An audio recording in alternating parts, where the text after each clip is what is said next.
In The Adventure of the Priory School, Sherlock Holmes and Watson are called in when a young aristocrat goes missing from a prestigious boarding school under suspicious circumstances.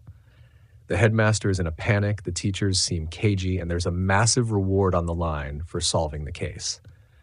Holmes, of course, dives into a trail of bizarre clues, including mysterious tire tracks, a dangerous moor, and some seriously shady characters. As they dig deeper, the case twists in ways no one saw coming, and Holmes has to use every bit of his wit to piece together a dark and tangled plot. It's a classic Holmes caper filled with suspense, intrigue, and a bit of countryside drama. Adventure 5. The Adventure of the Priory School. We've had some dramatic entrances and exits upon our small stage at Baker Street, but I cannot recollect anything more sudden and startling than the first appearance of Thorneycroft Huxtable, M.A., Ph.D., etc. His card, which seemed too small to carry the weight of his academic distinctions, preceded him by a few seconds, and then he entered himself, so large, so pompous, and so dignified that he was the very embodiment of self-possession and solidity. And yet his first action, when the door had closed behind him, was to stagger against a table, whence he slipped down upon the floor, and there was that majestic figure prostrate and insensible upon our bearskin hearth-rug. We had sprung to our feet, and for a few moments we stared in silent amazement at this ponderous piece of wreckage which told of some sudden and fatal storm far out on the ocean of life. Then Holmes hurried with a cushion for his head, and I with brandy for his lips. The heavy white face was seamed with lines of trouble. The hanging pouches under the closed eyes were leaden in colour. The loose mouth drooped dolorously at the corners. The rolling chins were unshaven. Collar and shirt bore the grime of a long journey, and the hair bristled unkempt from the well-shaped head. It was a sorely stricken man who lay before us. "What is it, Watson?" asked Holmes. "Absolute exhaustion, possibly mere hunger and fatigue," said I, with my finger on the thready pulse, where the stream of life trickled thin and small. "Return ticket from Mackleton in the north of England," said Holmes, drawing it from the watch pocket. "It is not 12 o'clock yet. He has certainly been an early starter." The puckered eyelids had begun to quiver, and now a pair of vacant grey eyes looked up at us. An instant later the man had scrambled onto his feet, his face crimson with shame. "Forgive this weakness, Mr. Holmes. I have been a little overwrought. Thank you. If I might have a glass of milk and a biscuit, I have no doubt that I should be better. I came personally, Mr. Holmes, in order to ensure that you would return with me. I feared that no telegram would convince you of the absolute urgency of the case." "When you are quite restored—" "I am quite well again. I cannot imagine how I came to be so weak. I wish you, Mr. Holmes, to come to Mackleton with me by the next train." My friend shook his head. "My colleague, Dr. Watson, could tell you that we are very busy at present. I am retained in this case of the Ferrers documents, and the Abergavenny murder is coming up for trial. Only a very important issue could call me from London at present." "Important?" Our visitor threw up his hands. "Have you heard nothing of the abduction of the only son of the Duke of Holdernesse?" "What, the late Cabinet Minister?" "Exactly. We had tried to keep it out of the papers, but there was some rumour in the Globe last night. I thought it might have reached your ears." Holmes shot out his long, thin arm and picked out volume H in his encyclopaedia of reference. "Holdernesse, 6th Duke, K.G., P.C. Half the alphabet. Baron Beverley, Earl of Carston. Dear me, what a list. Lord Lieutenant of Hallamshire since 1900. Married Edith, daughter of Sir Charles Appledore, 1888. Heir and only child, Lord Saltire.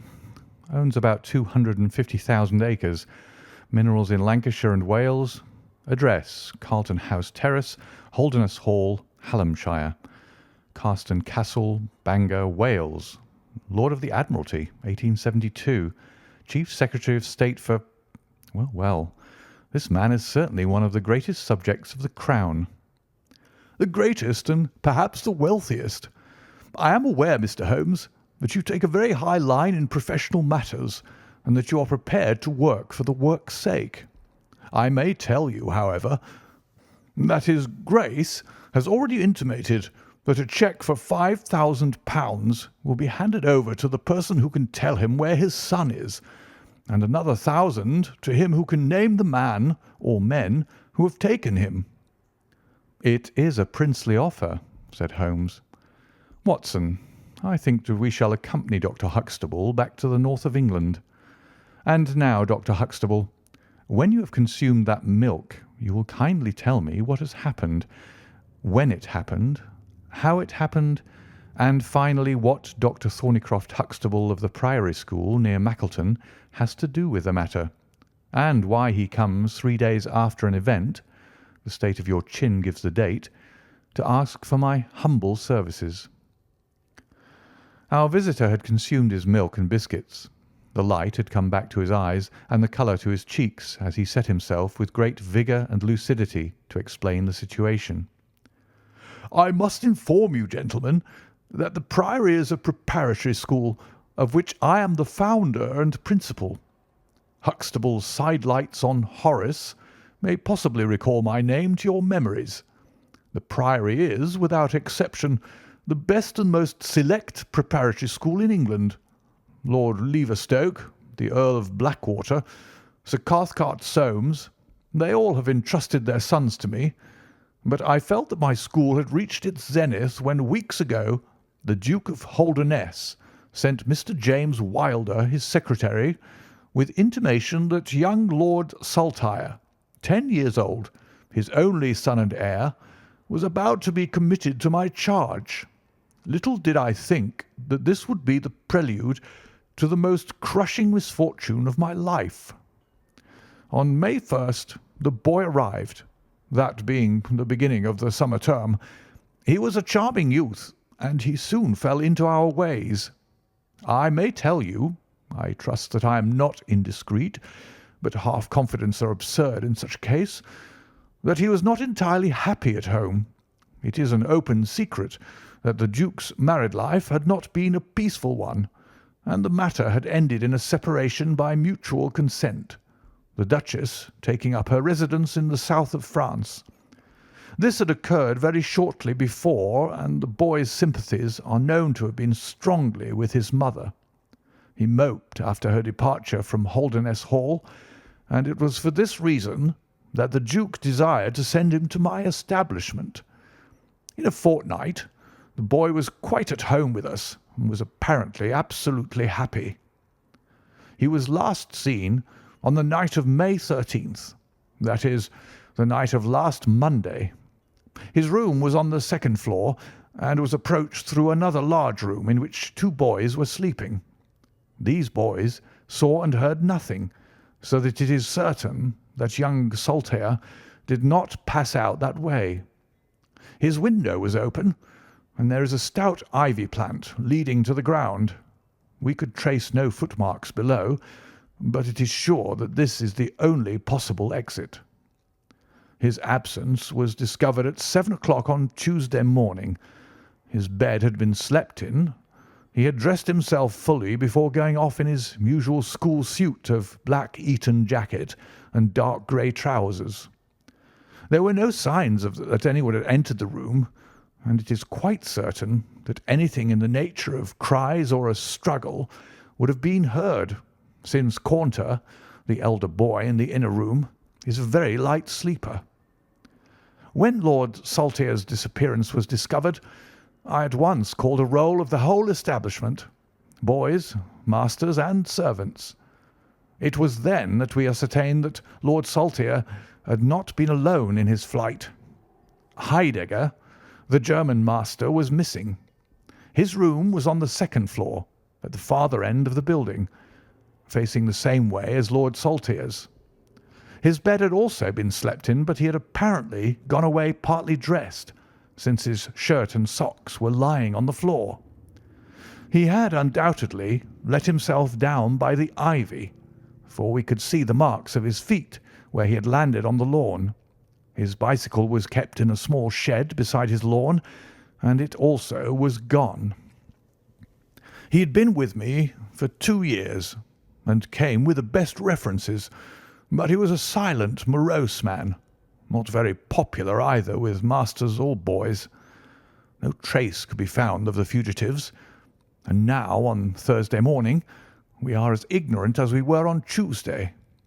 Inquiry was, of course, made at once at Holderness Hall, which is only a few miles away, and we imagine that in some sudden attack of homesickness he had gone back to his father, but nothing had been heard of him.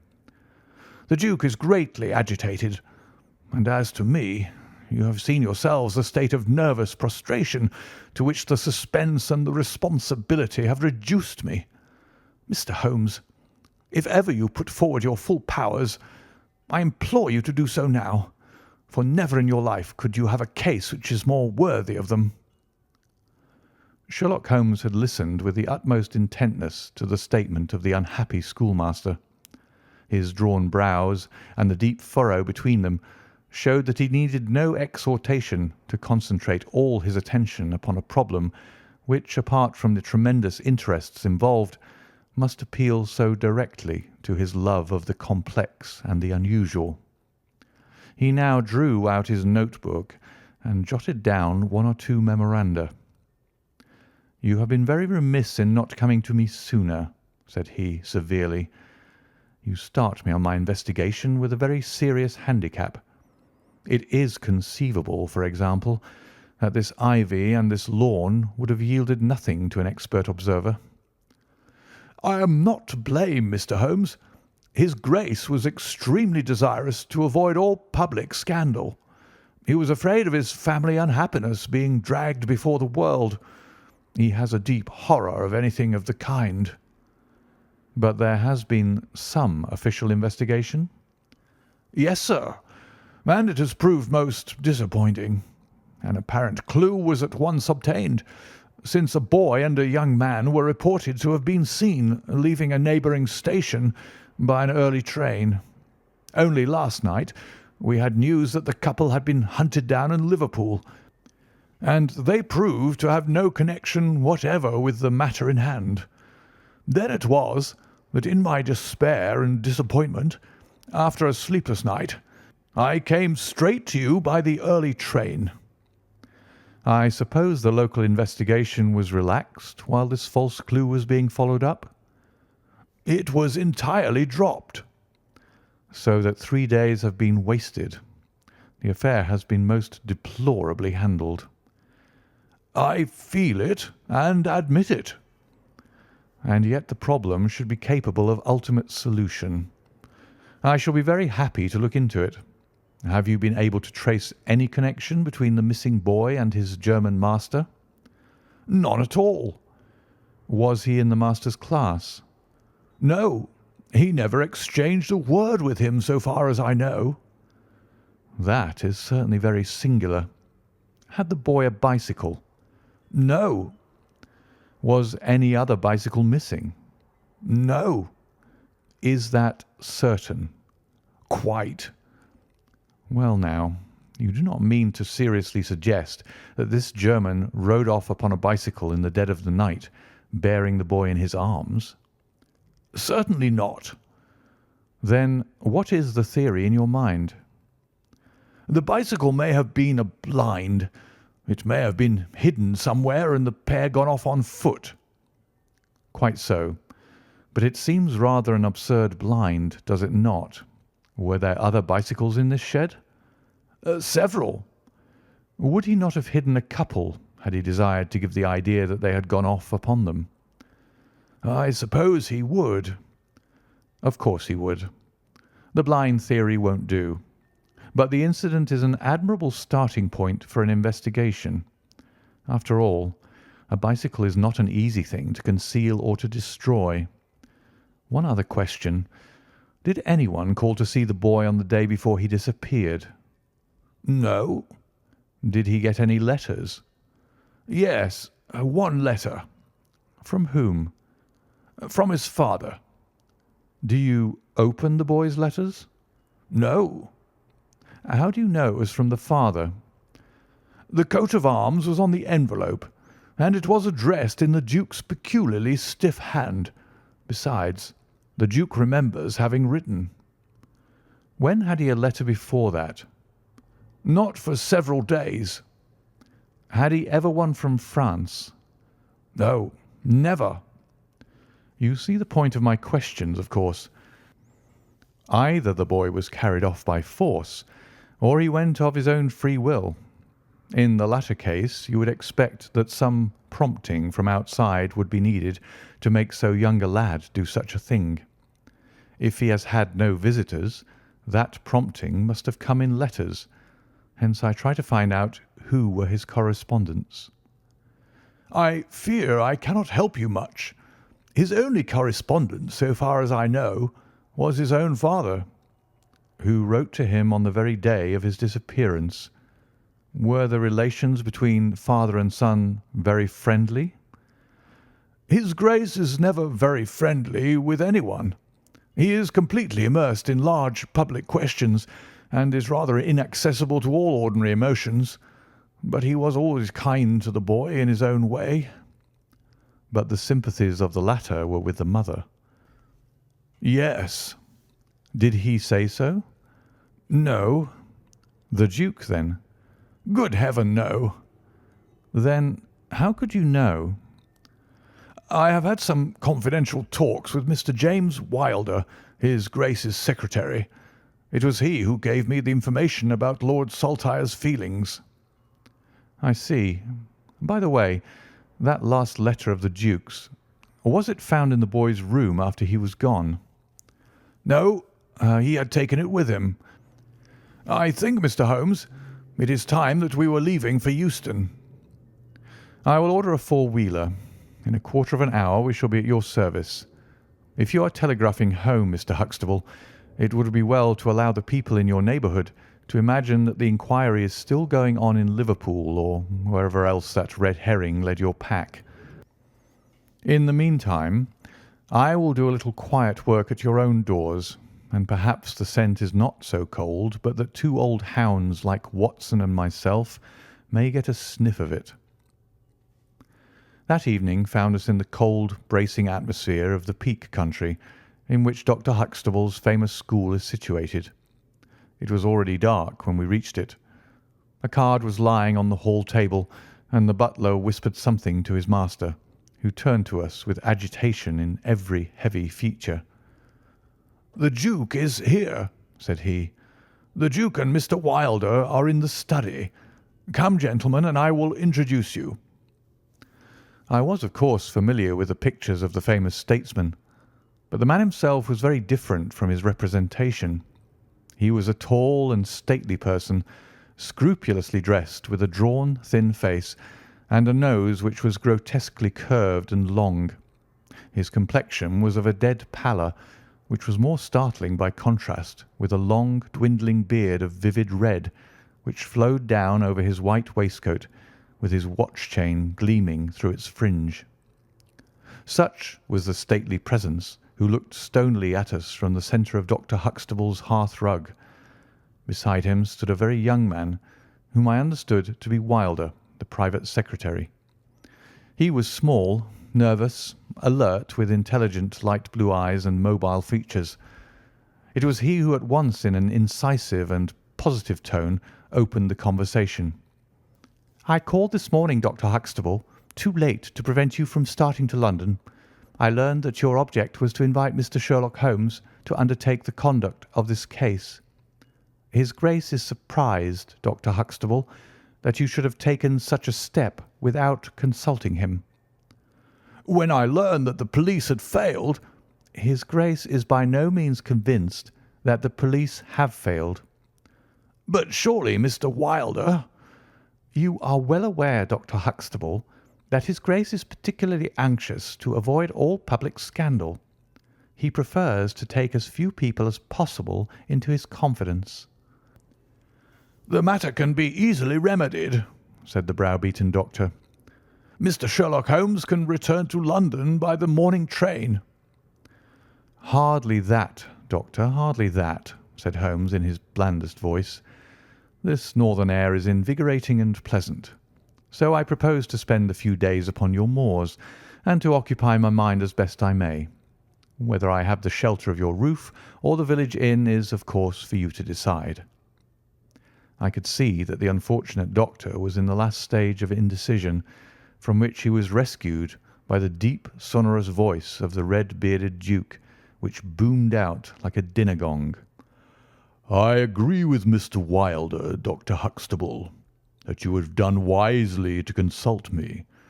But since Mr. Holmes has already been taken into your confidence, it would indeed be absurd that we should not avail ourselves of his services. Far from going to the inn, Mr. Holmes, I should be pleased if you would come and stay with me at Holderness Hall."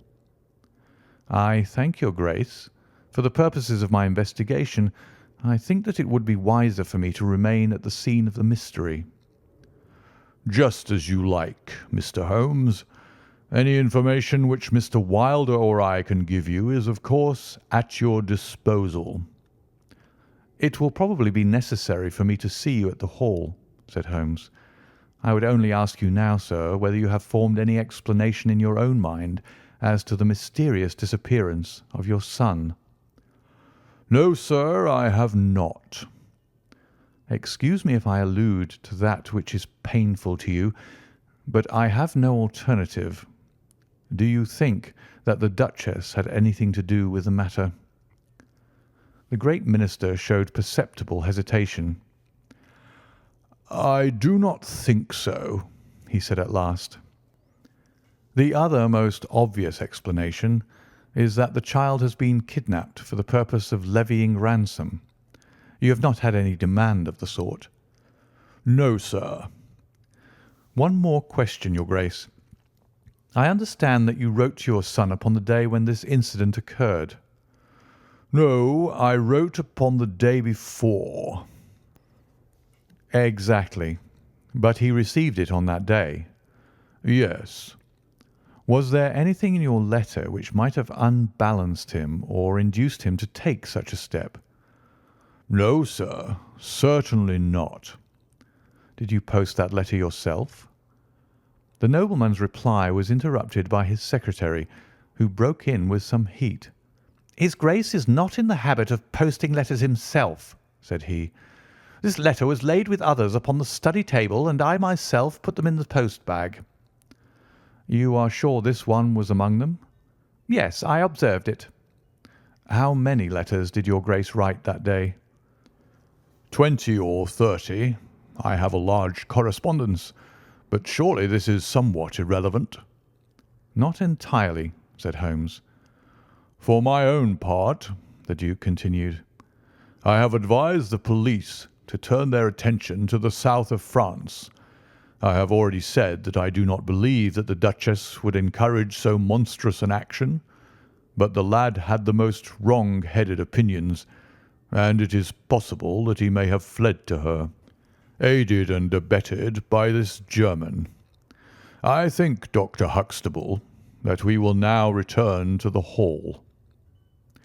I could see that there were other questions which Holmes would have wished to put, but the nobleman's abrupt manner showed that the interview was at an end. It was evident that to his intensely aristocratic nature this discussion of his intimate family affairs with a stranger was most abhorrent, and that he feared lest every fresh question would throw a fiercer light into the discreetly shadowed corners of his ducal history. When the nobleman and his secretary had left, my friend flung himself at once, with characteristic eagerness, into the investigation. The boy's chamber was carefully examined, and yielded nothing save the absolute conviction that it was only through the window that he could have escaped. The German master's room and effects gave no further clue. In his case a trailer of ivy had given way under his weight, and we saw by the light of a lantern the mark on the lawn where his heels had come down. That one dint in the short green grass was the only material witness left of this inexplicable nocturnal flight. Sherlock Holmes left the house alone, and only returned after 11. He had obtained a large ordnance map of the neighbourhood, and this he brought into my room, where he laid it out on the bed, and having balanced a lamp in the middle of it, he began to smoke over it, and occasionally to point out objects of interest with the reeking amber of his pipe. Holmes' map of the neighbourhood of the school. "This case grows upon me, Watson," said he. "There are decidedly some points of interest in connection with it. In this early stage, I want you to realise those geographical features which may have a good deal to do with our investigation. Look at this map. This dark square is the Priory School. I'll put a pin in it. Now, this line is the main road. You see that it runs east and west past the school, and you see also that there is no side road for a mile either way. If these two folk passed away by road, it was this road." "Exactly." "By a singular and happy chance, we are able to some extent to check what passed along this road during the night in question. At this point, where my pipe is now resting, a county constable was on duty from 12 to 6. It is, as you perceive, the first crossroad on the east side. This man declares that he was not absent from his post for an instant, and he is positive that neither boy nor man could have gone that way unseen. I have spoken with this policeman to-night, and he appears to me to be a perfectly reliable person. That blocks this end. We have now to deal with the other. There is an inn here, the Red Bull, the landlady of which was ill. She had sent to Mackleton for a doctor, but he did not arrive until morning, being absent at another case. The people at the inn were alert all night, awaiting his coming, and one or other of them seems to have continually had an eye upon the road. They declare that no one passed. If their evidence is good, then we are fortunate enough to be able to block the west, and also to be able to say that the fugitives did not use the road at all." "But the bicycle?" I objected. "Quite so. We will come to the bicycle presently. To continue our reasoning, if these people did not go by the road, they must have traversed the country to the north of the house or to the south of the house. That is certain. Let us weigh the one against the other. On the south of the house is, as you perceive, a large district of arable land, cut up into small fields with stone walls between them. There I admit that a bicycle is impossible. We can dismiss the idea. We turn to the country on the north. Here there lies a grove of trees marked as the Ragged Shore, and on the farther side stretches a great rolling moor, Lower Gill Moor, extending for 10 miles and sloping gradually upward. Here, at one side of this wilderness, is Holderness Hall, 10 miles by road, but only 6 across the moor. It is a peculiarly desolate plain. A few more farmers have small holdings where they rear sheep and cattle. Except these, the plover and the curlew are the only inhabitants until you come to the Chesterfield high road. There is a church there, you see, a few cottages and an inn. Beyond that the hills become precipitous. Surely it is here to the north that our quest must lie." "But the bicycle?" I persisted. "Well, well," said Holmes impatiently. "A good cyclist does not need a high road. The moor is intersected with paths, and the moon was at the full. Hello, what's this?" There was an agitated knock at the door, and an instant afterwards Dr. Huxtable was in the room. In his hand he held a blue cricket cap with a white chevron on the peak. "At last we have a clue," he cried. "Thank Heaven! At last we are on the dear boy's track. It is his cap." "Where was it found?" "In the van of the gipsies who camped on the moor. They left on Tuesday. Today the police traced them down and examined their caravan. This was found." "How do they account for it?" "They shuffled and lied, said that they found it on the moor on Tuesday morning. They know where he is, the rascals, thank goodness. They're all safe under lock and key.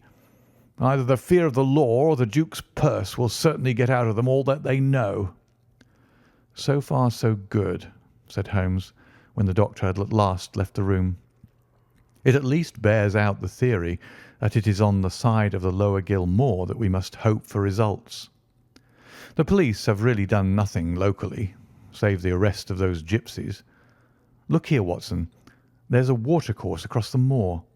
You see it marked here in the map. In some parts it widens into a morass. This is particularly so in the region between Holderness Hall and the school. It is vain to look elsewhere for tracks in this dry weather, but at that point there is certainly a chance of some record being left. I will call you early tomorrow morning, and you and I will try if we can throw some light upon the mystery." The day was just breaking when I woke to find the long, thin form of Holmes by my bedside. He was fully dressed, and had apparently already been out. "I have done the lawn and the bicycle shed," said he. "I have also had a rumble through the ragged shore. Now, Watson, there is cocoa ready in the next room. I must beg you to hurry, for we have a great day before us." His eyes shone, and his cheek was flushed with the exhilaration of the master workman who sees his work lie ready before him. A very different Holmes, this active, alert man, from the introspective and pallid dreamer of Baker Street. I felt, as I looked upon that supple figure, alive with nervous energy, that it was indeed a strenuous day that awaited us. And yet it opened in the blackest disappointment. With high hopes we struck across the peaty russet moor, intersected with 1,000 sheep paths, until we came to the broad light green belt which marked the morass between us and Holderness. Certainly if the lad had gone homeward, he must have passed this, and he could not pass it without leaving his traces. But no sign of him or the German could be seen. With a darkening face my friend strode along the margin, eagerly observant of every muddy stain upon the mossy surface. Sheep marks there were in profusion, and at one place, some miles down, cows had left their tracks. Nothing more. "Check number 1, said Holmes, looking gloomily over the rolling expanse of the moor. "There is another morass down yonder, and a narrow neck between— Hallo! Hallo! Hallo! What have we here?" We had come on a small black ribbon of pathway. In the middle of it, clearly marked on the sodden soil, was the track of a bicycle. "Hurrah!" I cried. "We have it!" But Holmes was shaking his head, and his face was puzzled and expectant rather than joyous. "A bicycle, certainly, but not the bicycle," said he. "I am familiar with 42 different impressions left by tyres. This, as you perceive, is a Dunlop, with a patch upon the outer cover. Heidegger's tyres were Palmer's, leaving longitudinal stripes.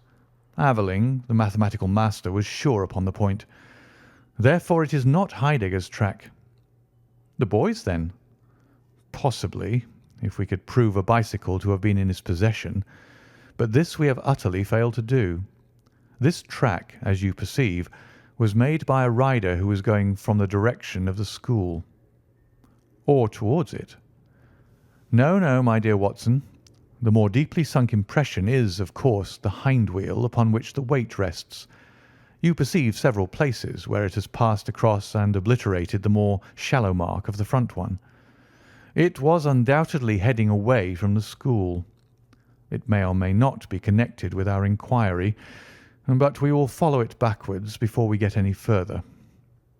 We did so, and at the end of a few hundred yards lost the tracks as we emerged from the boggy portion of the moor.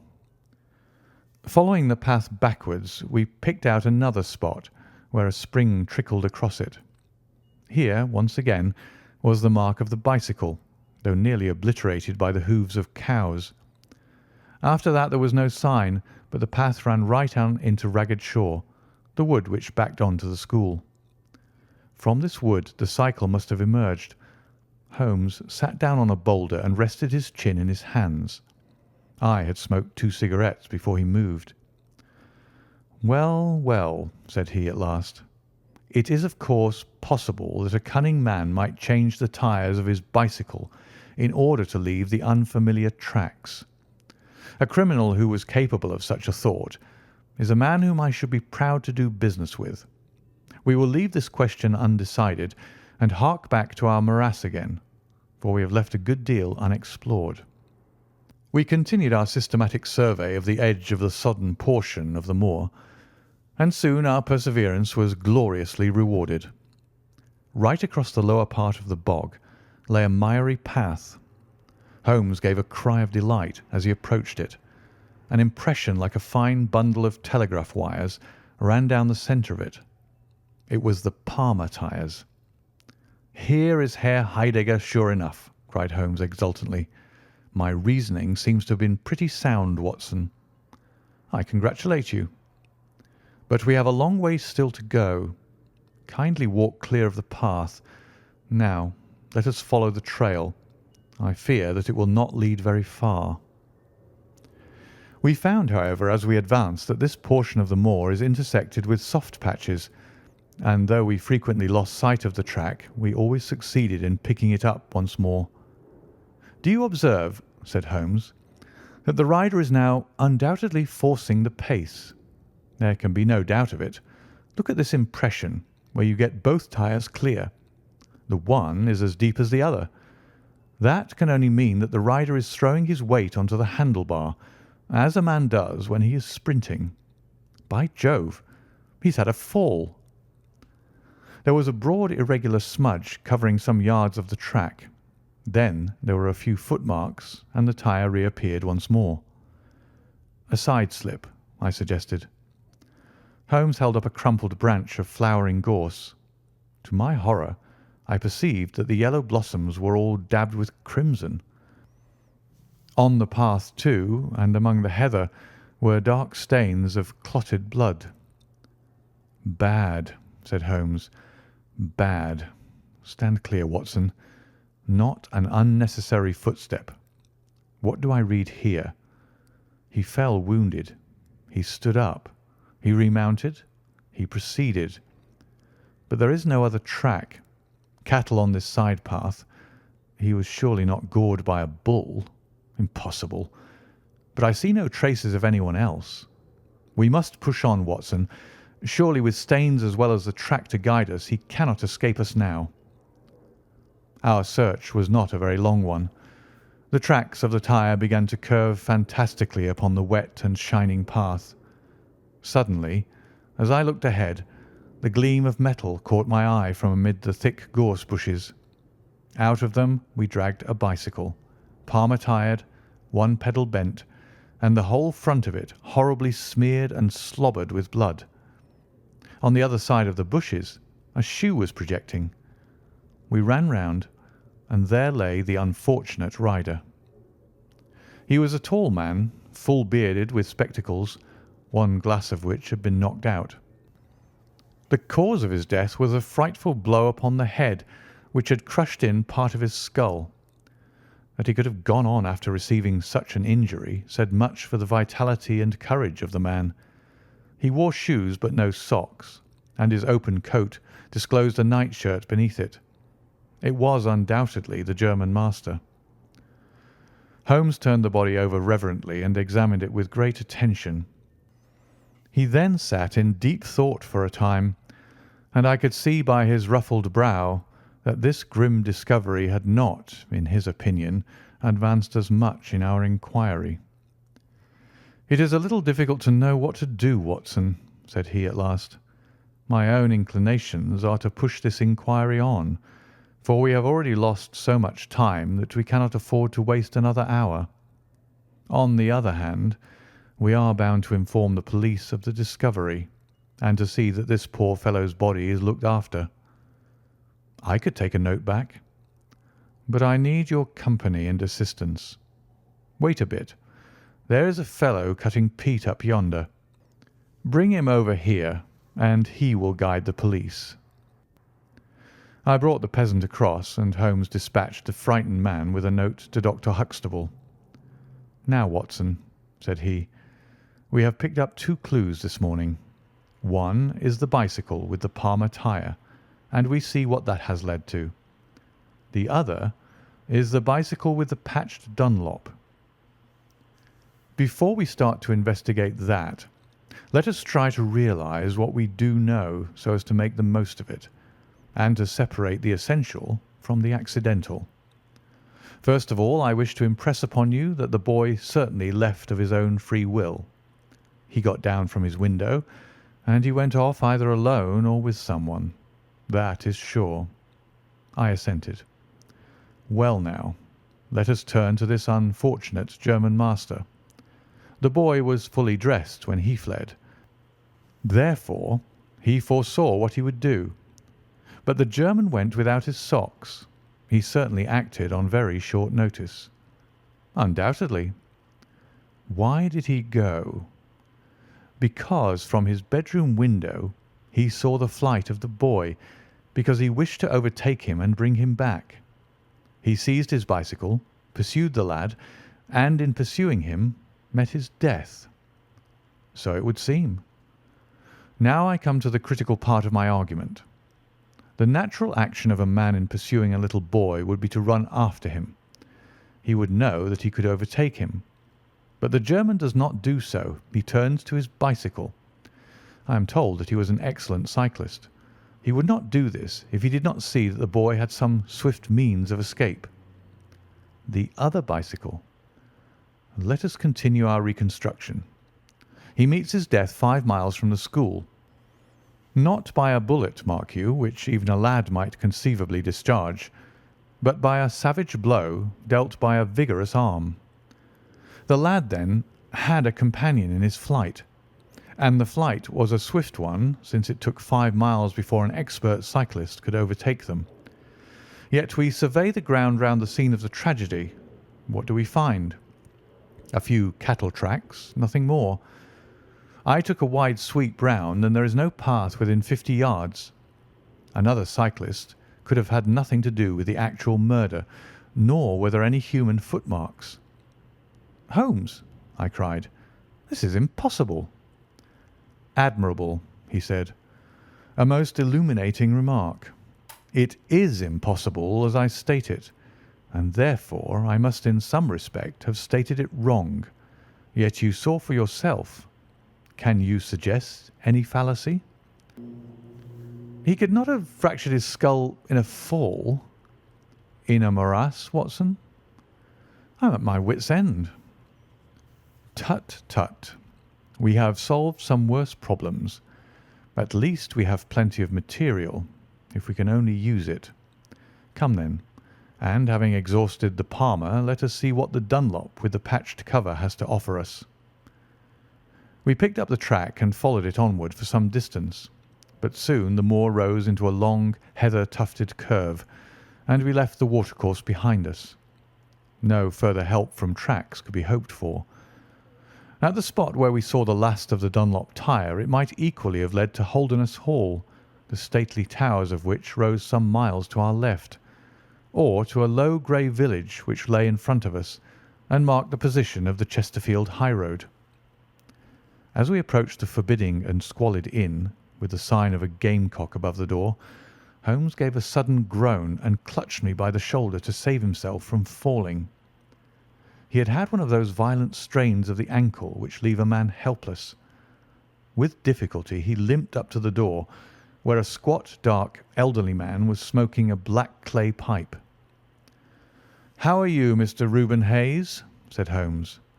"Who are you, and how do you get my name so pat?" the countryman answered, with a suspicious flash of a pair of cunning eyes. "Well, it's printed on the board above your head. It's easy to see a man who is master of his own house. I suppose you haven't such a thing as a carriage in your stables?" "No, I have not." "I can hardly put my foot to the ground." "Don't put it to the ground."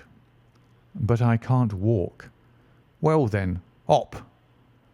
Mr. Reuben Hayes' manner was far from gracious, but Holmes took it with admirable good humour. "Look here, my man," said he, "this is really rather an awkward fix for me. I don't mind how I get on." "Neither do I," said the morose landlord. The matter is very important. I would offer you a sovereign for the use of a bicycle." The landlord pricked up his ears. "Where do you want to go?" "To Holderness Hall." "Pals of the Duke, I suppose," said the landlord, surveying our mud-stained garments with ironical eyes. Holmes laughed good-naturedly. "He'll be glad to see us, anyhow." "Why?" "Because we bring him news of his lost son." The landlord gave a very visible start.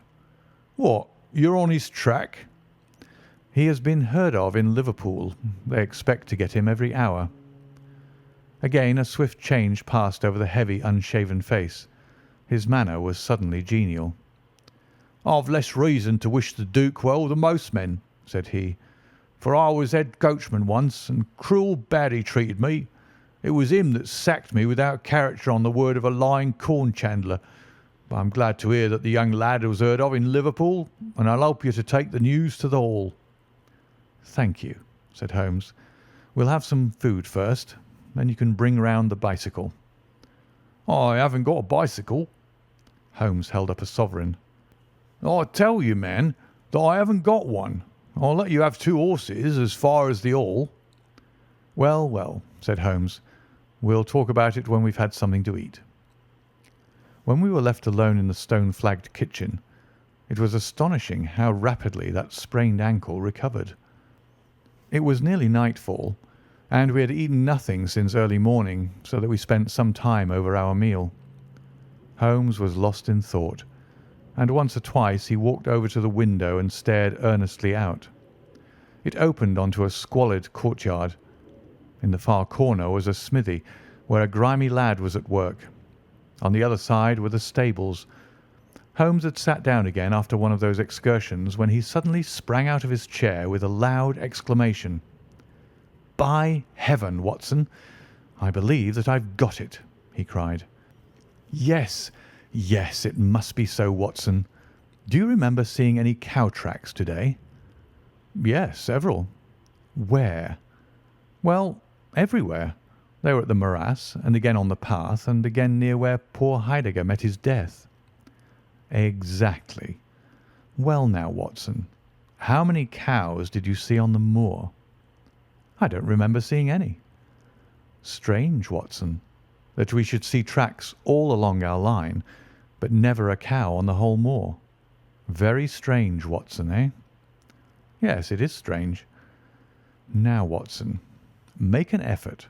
Throw your mind back. Can you see those tracks upon the path?" "Yes, I can." "Can you recall that the tracks were sometimes like that, Watson?" He arranged a number of breadcrumbs in this fashion. "And sometimes like this, and occasionally like this. Can you remember that?" "No, I cannot." "But I can. I could swear to it. However, we will go back at our leisure and verify it. What a blind beetle I have been not to draw my conclusion." "And what is your conclusion?" "Only that it is a remarkable cow which walks, canters, and gallops. By George, Watson, it was no brain of a country publican that thought out such a blind as that. The coast seems to be clear, save for that lad in the smithy. Let us slip out and see what we can see." There were 2 rough-haired, unkempt horses in the tumble-down stable. Holmes raised the hind leg of one of them and laughed aloud. "Old shoes, but newly shod. Old shoes, but new nails. This case deserves to be a classic. Let us go across to the smithy." The lad continued his work without regarding us. I saw Holmes's eyes darting to right and left among the litter of iron and wood which was scattered above the floor. Suddenly, however, we heard a step behind us, and there was the landlord, his heavy eyebrows drawn over his savage eyes, his swarthy features convulsed with passion. He held a short, metal-headed stick in his hand, and he advanced in so menacing a fashion that I was right glad to feel the revolver in my pocket. "You infernal spies!" the man cried. "What are you doing here?" "Why, Mr. Reuben Hayes," said Holmes coolly, "one might think that you were afraid of our finding something out." The man mastered himself with a violent effort, and his grim mouth loosened into a false laugh, which was more menacing than his frown. "You're welcome to all you can find out in my smithy," said he. "But look here, mister, I don't care for folk poking about my place without my leave, so the sooner you pay your score and get out of this, the better I shall be pleased." "All right, Mr. Hayes, no harm meant," said Holmes. "We have been having a look at your horses, but I think I'll walk after all. It's not far, I believe." "Not more than 2 miles to the Aldgates. That's the road to the left." He watched us with sullen eyes until we had left his premises. We did not go very far along the road, for Holmes stopped the instant that the curve hid us from the landlord's view. "We were warm, as the children say at that inn," said he. "I seem to grow colder every step that I take away from it. No, no, I can't possibly leave it." "I'm convinced," said I, "that this Reuben Hayes knows all about it. A more self-evident villain I never saw." "Oh, he impressed you in that way, did he? There are the horses. There is the smithy. Yes, it is an interesting place, this Fighting Cock. I think we shall have another look at it in an unobtrusive way." A long sloping hillside, dotted with grey limestone boulders, stretched behind us. We had turned off the road and were making our way up the hill when, looking in the direction of Holderness Hall, I saw a cyclist coming swiftly along. "Get down, Watson," cried Holmes with a heavy hand upon my shoulder. We had hardly sunk from view when the man flew past us on the road amid a rolling cloud of dust. I caught a glimpse of a pale, agitated face, a face with horror in every lineament, the mouth open, the eyes staring wildly in front. It was like some strange caricature of the dapper James Wilder whom we had seen the night before. "The Duke's secretary," cried Holmes. "Come, Watson, let us see what he does."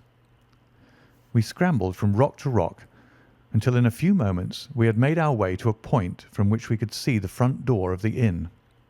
Wilder's bicycle was leaning against the wall beside it. No one was moving about the house, nor could we catch a glimpse of any faces at the windows. Slowly the twilight crept down as the sun sank behind the high towers of Holderness Hall. Then in the gloom we saw the 2 side lamps of a trap light up in the stable yard of the inn, and shortly afterwards heard the rattle of hoofs as it wheeled out into the road and tore off at a furious pace in the direction of Chesterfield. "What do you make of that, Watson?" Holmes whispered. "It looks like a flight. A single man in a dog-cart, so far as I could see. Well, it certainly was not Mr. James Wilder, for there he is at the door." A red square of light had sprung out of the darkness. In the middle of it was the black figure of the secretary, his head advanced, peering out into the night. It was evident that he was expecting someone. Then at last there were steps in the road. A second figure was visible for an instant against the light. The door shut, and all was black once more. 5 minutes later a lamp was lit in a room upon the first floor. "It seems to be a curious class of custom that is done by the Fighting Cock," said Holmes. "The bar is on the other side." "Quite so. These are what one may call the private guests. Now, what in the world is Mr. James Wilder doing in that den at this hour of night? And who is the companion who comes to meet him there? Come, Watson, we must really take a risk and try to investigate this a little more closely." Together we stole down to the road and crept across to the door of the inn. The bicycle still leaned against the wall. Holmes struck a match and held it to the back wheel, and I heard him chuckle as the light fell upon a patched Dunlop tyre. Up above us was the lighted window. "I must have a peep through that, Watson. If you bend your back and support yourself upon the wall, I think that I can manage." An instant later his feet were on my shoulders, but he was hardly up before he was down again. "Come, my friend," said he, "our day's work has been quite long enough. I think that we have gathered all that we can. It's a long walk to the school, and the sooner we get started, the better." He hardly opened his lips during that weary trudge across the moor, nor would he enter the school when he reached it, but went on to Mackleton Station, whence he could send some telegrams. Late at night I heard him consoling Dr. Huxtable, prostrated by the tragedy of his master's death, and later still he entered my room as alert and vigorous as he had been when he started in the morning. "All goes well, my friend," said he. "I promise that before tomorrow evening we shall have reached the solution of the mystery." At 11 o'clock next morning my friend and I were walking up the famous yew avenue of Holdernesse Hall.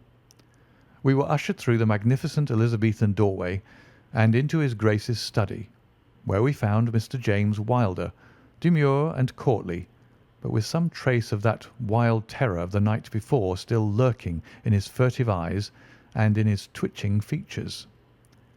"You have come to see his Grace. I am sorry, but the fact is that the Duke is far from well. He has been very much upset by the tragic news. We received a telegram from Dr. Huxtable yesterday afternoon which told us of your discovery." "I must see the Duke, Mr. Wilder." "But he is in his room." "Then I must go to his room." "I believe he is in his bed." "I will see him there." Holmes's cold and inexorable manner showed the secretary that it was useless to argue with him. "Very good, Mr. Holmes. I will tell him that you are here." After an hour's delay, the great nobleman appeared. His face was more cadaverous than ever. His shoulders had rounded, and he seemed to me to be an altogether older man than he had been the morning before. He greeted us with a stately courtesy, and seated himself at his desk, his red beard streaming down on the table. "Well, Mr. Holmes," said he. But my friend's eyes were fixed upon the secretary, who stood by his master's chair. "I think, your Grace, that I could speak more freely in Mr. Wilder's absence." The man turned a shade paler and cast a malignant glance at Holmes. "If your Grace wishes—" Yes, yes, you had better go. Now, Mr. Holmes, what have you to say?" My friend waited until the door had closed behind the retreating secretary. "The fact is, your Grace," said he, "that my colleague, Dr. Watson, and myself had an assurance from Dr. Huxtable that a reward had been offered in this case. I should like to have this confirmed from your own lips." "Certainly, Mr. Holmes." "It amounted, if I am correctly informed, to £5,000 to anyone who will tell you where your son is." "Exactly." "And another 1,000 to the man who will name the person or persons who keep him in custody." "Exactly." "Under the latter heading is included, no doubt, not only those who may have taken him away, but also those who conspire to keep him in his present position." "Yes, yes," cried the Duke impatiently. "If you do your work well, Mr. Sherlock Holmes, you will have no reason to complain of niggardly treatment." My friend rubbed his thin hands together with an appearance of avidity which was a surprise to me, who knew his frugal tastes. "I fancy that I see your Grace's cheque-book upon the table," said he. "I should be glad if you would make me out a cheque for £6,000. It would be as well, perhaps, for you to cross it. The Capital and Counties Bank, Oxford Street branch, are my agents." His Grace sat very stern and upright in his chair, and looked stonily at my friend. "Is this a joke, Mr. Holmes? It is hardly a subject for pleasantry." "Not at all, your Grace. I was never more earnest in my life."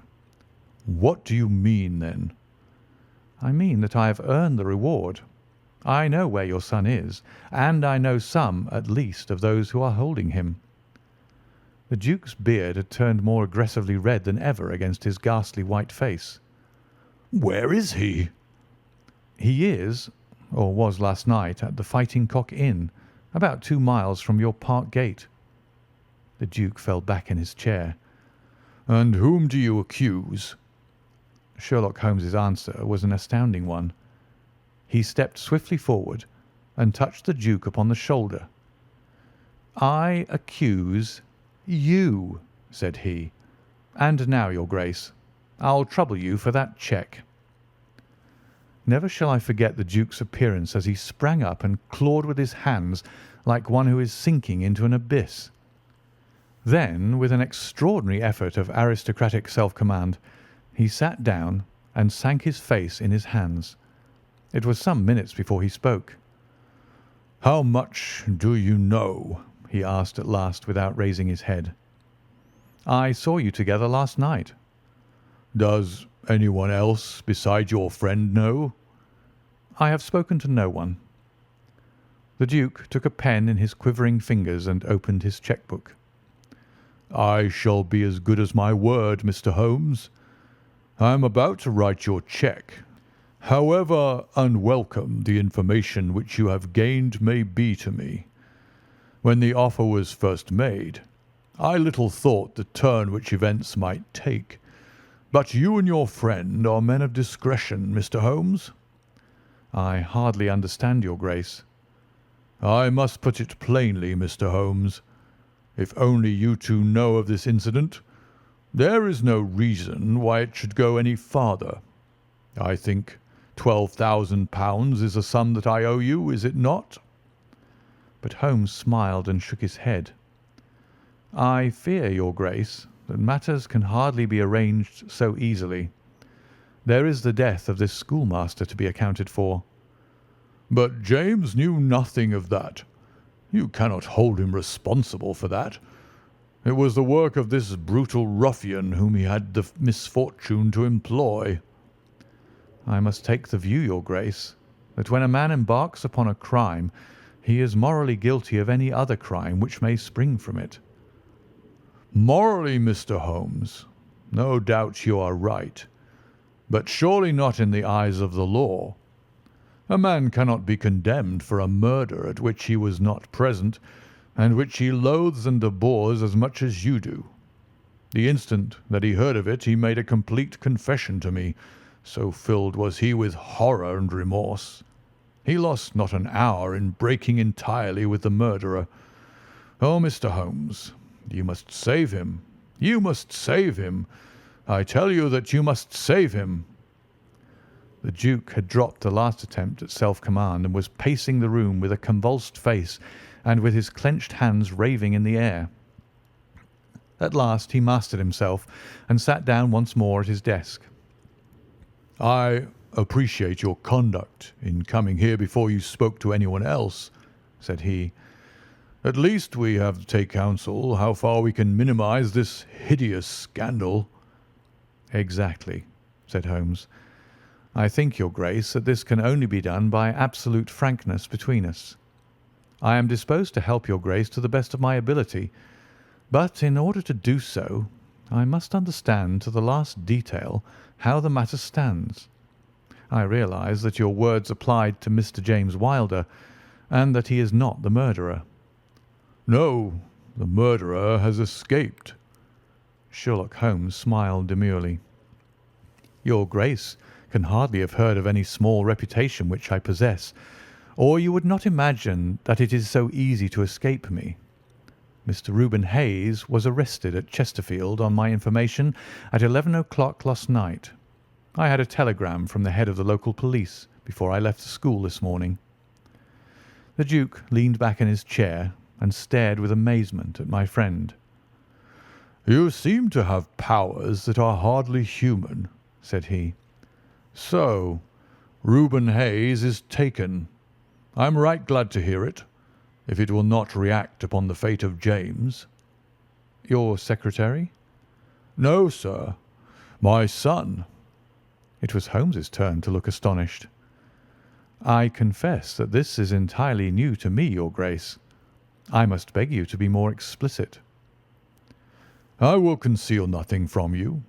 I agree with you that complete frankness, however painful it may be to me, is the best policy in this desperate situation to which James's folly and jealousy have reduced us. When I was a very young man, Mr. Holmes, I loved with such a love as comes only once in a lifetime. I offered the lady marriage, but she refused it on the grounds that such a match might mar my career. Had she lived, I would certainly never have married anyone else. She died and left this one child whom for her sake I have cherished and cared for. I could not acknowledge the paternity to the world, but I gave him the best of educations, and since he came to manhood, I have kept him near my person. He surmised my secret, and was presumed ever since upon the claim which he has upon me, and upon his power of provoking a scandal which would be abhorrent to me. His presence had something to do with the unhappy issue of my marriage. Above all, he hated my young legitimate heir from the first, with a persistent hatred. You may well ask me why, under these circumstances, I still kept James under my roof. I answer that it was because I could see his mother's face in his, and that for her dear sake there was no end to my long suffering. All her pretty ways, too. There was not one of them which he could not suggest and bring back to my memory. I could not send him away, but I feared so much lest he should do Arthur, that is, Lord Saltire, a mischief, that I dispatched him for safety to Dr. Huxtable's school. James came into contact with this fellow Hayes, because the man was a tenant of mine, and James acted as agent. The fellow was a rascal from the beginning, but in some extraordinary way James became intimate with him. He had always a taste for low company. When James determined to kidnap Lord Saltire, it was of this man's service that he availed himself. You remember that I wrote to Arthur upon that last day? Well, James opened the letter and inserted a note asking Arthur to meet him in a little wood called the Ragged Shaw, which is near to the school. He used the Duchess's name, and in that way got the boy to come. That evening James bicycled over. I am telling you what he has himself confessed to me, and he told Arthur, whom he met in the wood, that his mother longed to see him, that she was awaiting him on the moor, and that if he would come back into the wood at midnight, he would find a man with a horse who would take him to her. Poor Arthur fell into the trap. He came to the appointment and found this fellow Hayes with a led pony. Arthur mounted, and they set off together. It appears, though this James only heard yesterday, that they were pursued, that Hayes struck the pursuer with his stick, and that the man died of his injuries. Hayes brought Arthur to his public house, the Fighting Cock, where he was confined in an upper room under the care of Mrs. Hayes, who is a kindly woman, but entirely under the control of her brutal husband. Well, Mr. Holmes, that was the state of affairs when I first saw you 2 days ago. I had no more idea of the truth than you. You will ask me what was James's motive in doing such a deed. I answer that there was a great deal which was unreasoning and fanatical in the hatred which he bore my heir. In his view, he should himself have been heir of all my estates, and he deeply resented those social laws which made it impossible. At the same time, he had a definite motive also. He was eager that I should break the entail, and he was of opinion that it lay in my power to do so. He intended to make a bargain with me, to restore Arthur if I would break the entail, and so make it possible for the estate to be left to him by will. He knew well that I should never willingly invoke the aid of the police against him. I say that he would have proposed such a bargain to me, but he did not actually do so, for events moved too quickly for him, and he had no time to put his plans into practice.